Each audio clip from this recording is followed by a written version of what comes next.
First year, how are you? সামনে উপস্থিত এবং যারা বাইরে আসো তাদেরকে আমার আন্তরিক অভিবাদন জানাচ্ছি যে তোমরা ক্লাসে পার্টিসিপেট কিছু কিছু করছো এবং কেউ কেউ বাইরে আসো। বাইরে থাকলেও তোমরা আমার পড়াটাকে অনুধাবন করছো কিনা আমি জানি না, তা আশা করি তোমরা মনোযোগ দিয়ে পড়াশোনা করবে। যারা আগে পড়েছো যে define communication, what are the types of communication, what are the purpose of communication ইত্যাদি পড়ানো হয়েছে। এখন আমরা কেন এই সাবজেক্টটিকে, আরও অনেক সাবজেক্ট আছে কিন্তু এই সাবজেক্টটিকে আমরা কেন বেছে নিয়েছি তার গুরুত্বটা এখন আমি আলোচনা করব। তোমরা ব্ল্যাক বোর্ডের দিকে একটু খেয়াল করো যে communication is essential and very important in nursing profession. Profession মানে কি? মানে আমি যে কাজটা করব, যেমন আমার কাজ হচ্ছে I M a nurse, I am service in the hospital or clinic as a কি প্রফেশনাল নার্স। তাহলে একজন প্রফেশনাল নার্স কীভাবে তোমাদেরকে তৈরি করে দেবো আমরা, সেই চিন্তা আমাদের থাকে যে কীভাবে আমার নার্সদের আমরা তৈরি করে নেবো। এখানে কিন্তু রাগারাগি মন খারাপের কিছু নেই। আমরা তোমাদেরকে বলবো যে তুমি এইভাবে চলো। একজন টিচার বা একটা ইনস্ট্রাক্টর তোমাদের জন্য এইরকম যে উপদেশটা দিবে মনে রাখবে যে এটা তোমাদের সারা জীবনের পাথর। এটা তোমরা শিক্ষা গ্রহণ করবে এবং সেইভাবে তোমরা পরিচালিত হবে। দেখো এখানে আমরা ইম্পর্টেন্ট কেন, number 1, it helps the patient client acquire healthy behaviour. তাহলে পেশেন্ট ক্লায়েন্ট অর্থাৎ তোমার কাছ থেকে যে সেবা নেবে সেই হচ্ছে ক্লায়েন্ট, তাই না? সে তোমার ফ্যামিলির লোক হতে পারে, তোমার প্রতিবেশী হতে পারে, তোমার কমিউনিটি হতে পারে। তাহলে যে তোমার কাছ থেকে আউটডোর পেশেন্ট হতে পারে, হসপিটাল পেশেন্ট হতে পারে। তাহলে হসপিটালে শুধু পেশেন্টই থাকে তা কিন্তু না, আউটডোর পেশেন্ট আসে না, অনেক পেশেন্ট আসে। তাহলে তোমরা পেশেন্ট অথবা কোনো ক্লায়েন্টের সাথে কী করার জন্য হেলদি হ্যাবিটস বিহেভিয়ার। একজন লোক হেঁটে যাচ্ছে আউটডোরে দিয়ে, সে যেতে এখানে একটু করে টুটু ফেললো, তাই না? তারপরে জোর জোরে কথা বলছে, চিৎকার করছে, তার পাশে আরও কেউ আছে, তার কোনো খেয়াল নেই। তাহলে আমরা যদি বলি যে একটু কথাটা বলেন, একটু আসতে বলেন, আমরা কিন্তু মিজাজ নিয়ে কথা বলবো না কারোর সঙ্গে। আমরা সুন্দর করে তাকে বুঝাই দেবো যে আপনি যে থুতুটা এখানে ফেললেন আপনার জন্য, এই যে হেঁটে যাচ্ছে বোরখার সঙ্গে অনেক ময়লা লেগে যাবে, সেই ময়লাটা সে উনি রেখে দেবে, সহজে বোরখা দেয় না।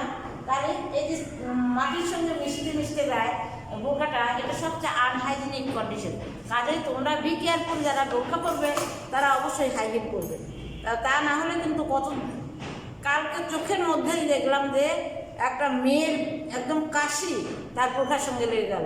তাহলে এটা একটা আনহেলদি কন্ডিশন। তা আমরা যখন একজন মানুষের সঙ্গে যোগাযোগ করবো তাকে আমরা মনে করিয়ে দেবো যে আপনি কী ভুল করছেন, তাই না? যে বোরখাটা করতে কেমন হবে, একটু উঁচু হবে, অন্তত 1-2 আঙুল উঁচু করে আমরা করবো। তাহলে এই ক্ষেত্রে পেশেন্ট অভিক মানে পেশেন্ট অথবা ক্লায়েন্ট অ্যাকোয়ার হেলদি হ্যাবিট অভ্যাস করবে। তোমার কাছে থেকে তোমরা মানুষকে বুঝায় বলবে, তারপরে তারা করবে। কিন্তু তুমি যদি কমান্ডিং ভয়েস বলে এই আপনি কেমন করে যাচ্ছেন, এটা আপনার কি ঠিক করতেছেন, তাহলে কী হবে? সে তোমার কথা কিন্তু শুনবে না, বরং নেগেটিভ ব্যবহার করবে।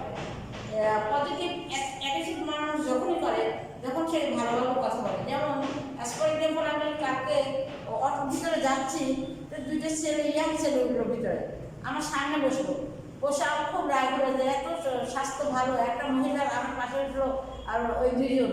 তা আমি রিক্সাতে যাওয়া আশা করি, কিন্তু তারপরে তো খুব রাগ হলো যে এত বড় 2টা ছেলে এগুলো তারা আটতেছে না, উঠে বললো। তখন আমি কোনো মন খারাপ করে বসে আছি। তখন একটা ছেলে উঠে বললো, আন্টি আপনি কি রাগ হয়েছেন? আসলে বৃষ্টির মধ্যে তো এই জন্য আমরা উঠে গেলাম। তাহলে সে এই পোলাইট হয়ে বললো, তো আমি সাথে সাথে অ্যান্সার করলাম যে না না ঠিক আছে এরকম করে বলে দিলাম। আর যদি সে এই কথাটা না বলতো, আন্টি আপনার কি খুব কষ্ট হচ্ছে বসতে, তাহলে দেখো এখন মানুষ কতভাবে কথার ভিতরেই মানুষকে মোটিভাই করা ব্যবস্থা আছে। তোমরা একজন নার্স কিন্তু সবসময় সিম্প্যাথেটিক, পোলাইট, সব কিছু তাদের থাকবে, স্কিলফুল, এগুলো তাদের থাকতে হবে। Number 2 is important for nursing process. Nursing process তোমাদের পড়ানো হবে, হয়তো বা হয়নি, কিন্তু তোমাদের আগের ব্যাচকে পড়ানো হয়েছে। একটা শখের মাধ্যমে আমরা তৈরি করব, কী করবো, নার্সিং কেয়ার কীভাবে করা হয়। তো এই কমিউনিকেশনটা এই নার্সিং প্রসেসটা তৈরি করতে আমাদের সহযোগিতা করবে। Number third, it helps the nurse understand her patient and co worker. আমার সঙ্গে আর কারা কাজ করবে?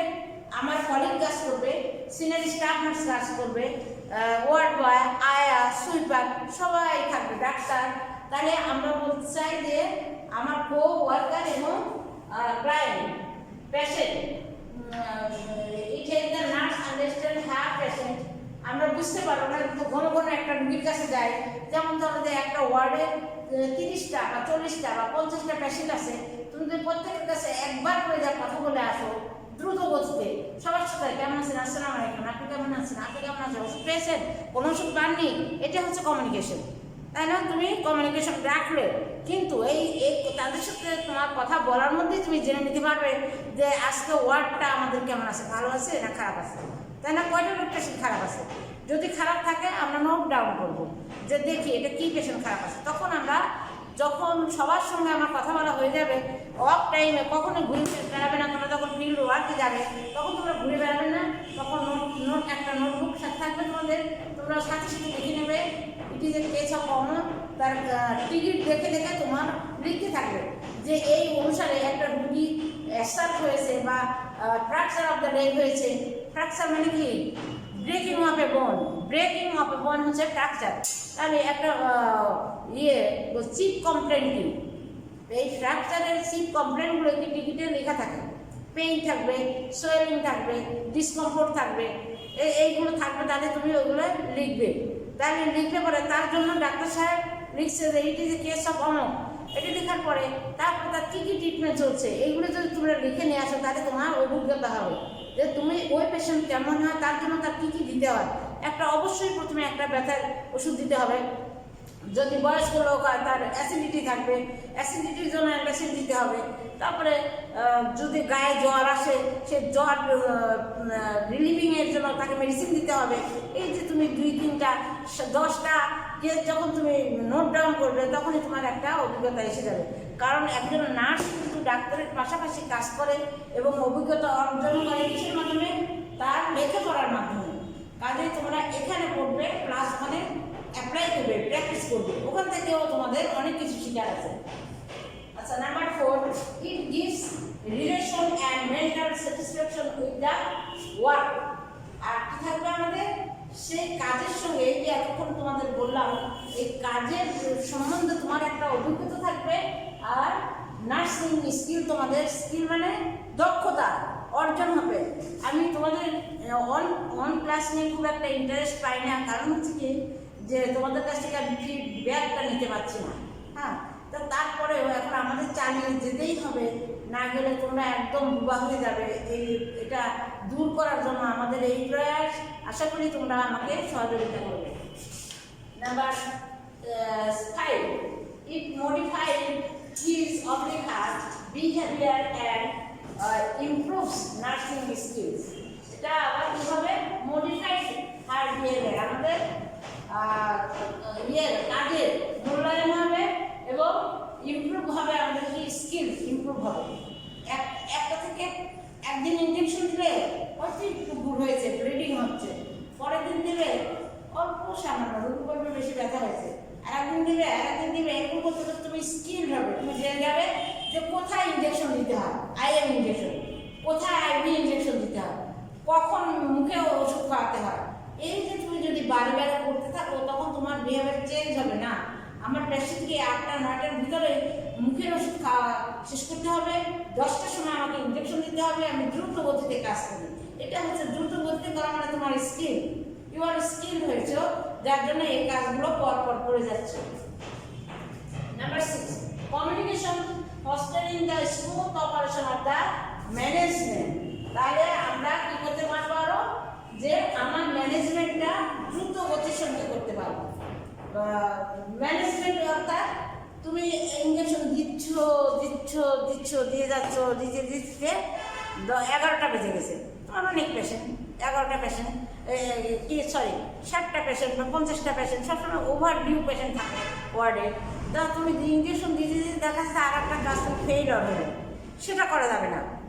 তুমি যদি মনে করো যে তুমি শেষ করতে পারবে না, তখন তোমার একটা কোওয়ার্কে ইনভাইট করবে, তুমি একটু আসো আমাকে হেল্প করো, আমরা 2 জন মিলে দিই তাড়াতাড়ি, বা তুমি 3 জন মিলে আমরা দিই তাহলে তাড়াতাড়ি হবে, এরপর নেক্সট আরও কাজ আছে তাড়াতাড়ি আসো, এরকম। কিন্তু আমি চোখ বন্ধ করে খালি ইঞ্জেকশন দিয়ে যাচ্ছি তা কিন্তু করা যাবে না। তোমাদের স্কিলনেস সবসময় থাকতে হবে। আমার বয়স এখন কত, 62। তারপরে কেউ বলতে পারবে না যে আমি খুব লেখার ইঞ্জিন বসে থাকি, তা কিন্তু না। তা তোমাদেরও এরকম হতে হবে যে ঠিক আছে আমার এইটা শেষ করে ওইটা শেষ করে এটা, এরকম সুইফটলি কাজ করতে হবে। এই যে করাটা তোমাদের চেঞ্জ হবে কিসের মাধ্যমে? কমিউনিকেশনের মাধ্যমে। পেশেন্ট সম্বন্ধে তোমাদের জানা হবে এবং তোমরা মানুষকে হেল্প করতে পারবে, প্রত্যেককে, এভরিবডি। আচ্ছা, number 7, it helps promotion of managerial efficiency. Managerial বোঝো তোমরা? আশা করি বোঝো। ম্যানেজার মানে কি? কোথাকার একজন হেড, প্রধানকে বলা হয়। ম্যানেজমেন্ট যে করে সেই হচ্ছে হেড, হয়ে ম্যানেজমেন্ট যে করে সে হচ্ছে ম্যানেজারিয়াল কি? Managerial efficiency. এফিসিয়েন্সি দক্ষতা, এফিসিয়েন্সি মানে দক্ষতা। দক্ষতার সাথে তোমাদের এফিসিয়েন্সি যে ম্যানেজারিয়ালটা প্রোভাইড করবে। Number 8, it helps to take quick decision.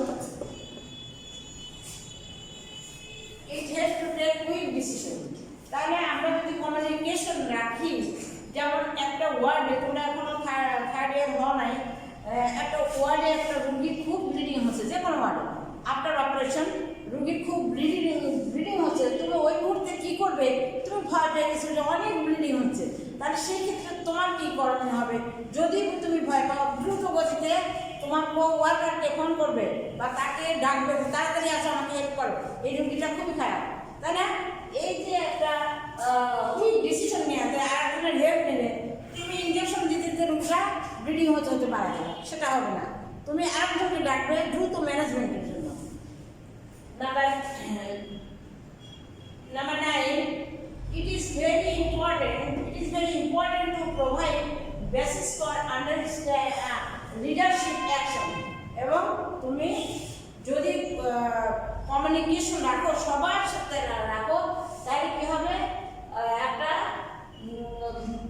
Improvement to provide basis for leadership action.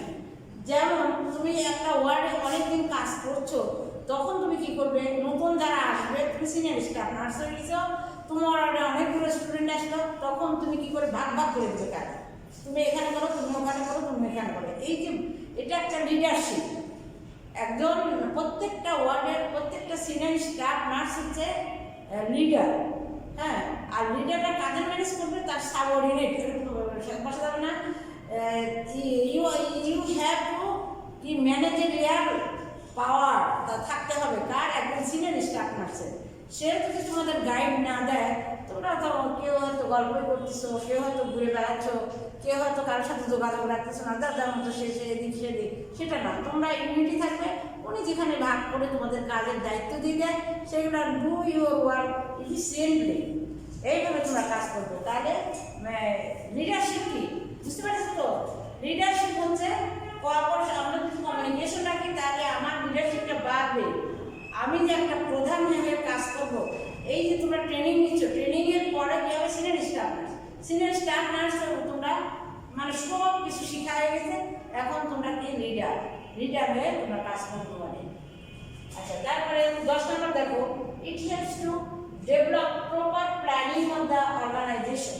Organisation হচ্ছে একটা প্রতিষ্ঠান, যে কোনো প্রতিষ্ঠানকে আমরা বলবো অর্গানাইজেশন। যেমন এটা একটা ইনস্টিটিউট, এটা একটা অর্গানাইজেশন। হাসপাতাল একটা প্রতিষ্ঠান, এটা একটা অর্গানাইজেশন। ক্লিনিক একটা প্রতিষ্ঠান, সেটাও একটা অর্গানাইজেশন।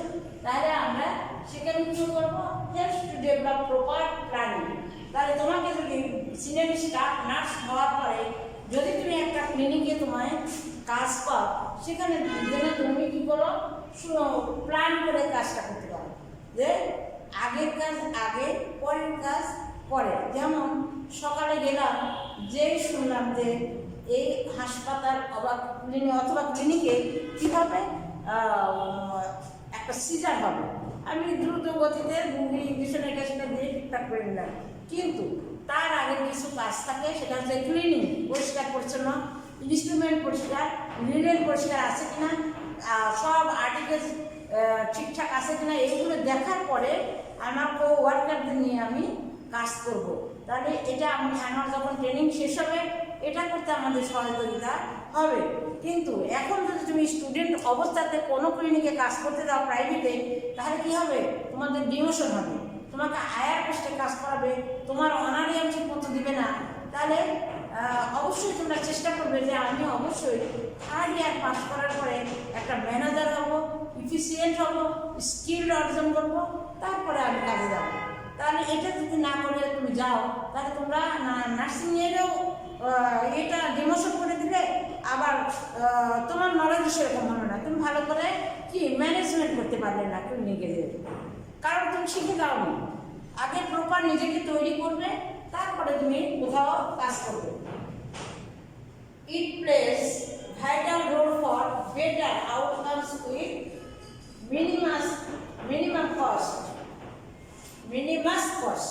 মানে তারপরে তোমরা কমিউনিকেশন যদি তুমি থাকে, তোমাদের এই কমিউনিকেশনের জন্য তোমাদের কি গুরুত্ব পাবে, তুমি মিনিমাম কস্টের ভিতর থাকার চেষ্টা করবে।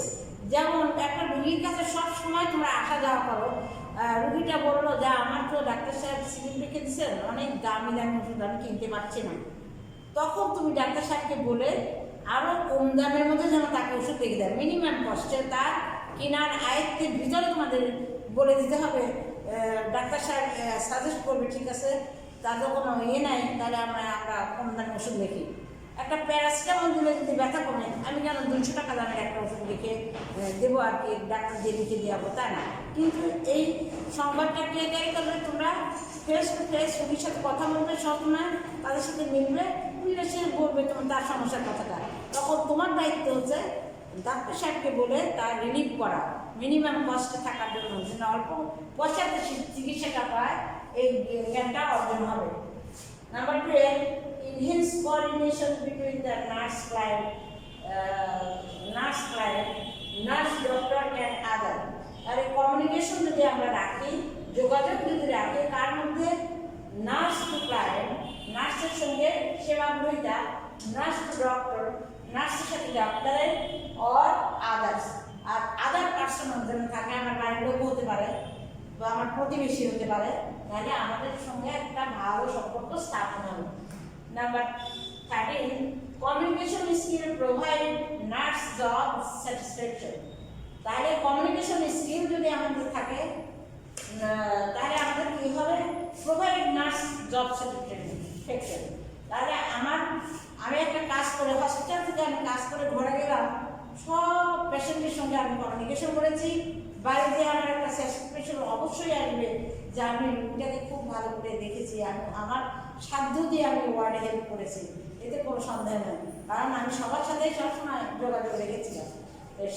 তোমরা আশা করি এইভাবে কাজ করবে এবং কমিউনিকেশন রেখে, শুধু অর্গানাইজেশন না, অর্গানাইজেশনে আমরা আছি, হসপিটালে ক্লায়েন্ট আছে, তারপরে পেশেন্ট আছে ওয়ার্ডে, সবার সাথে তোমাদের একটা গুড সম্পর্ক থাকবে এবং এইভাবে কেয়ার দিলে, তাহলে আমরা মনে করবো যে কমিউনিকেশন কেন বা এই জন্য এই কতগুলো 13টা পয়েন্ট দিলাম, এই কারণেই আমি ইম্পর্টেন্ট ইন নার্সিং প্রফেশন হয়ে আমাদের থাকবে, কারণে গুড কমিউনিকেশনের জন্য ইম্পর্টেন্স, গুরুত্ব, এই কতগুলো পয়েন্ট, গুরুত্বগুলো তোমরা অনুধাবন করবে আর পড়াটা মুখস্থ করবে।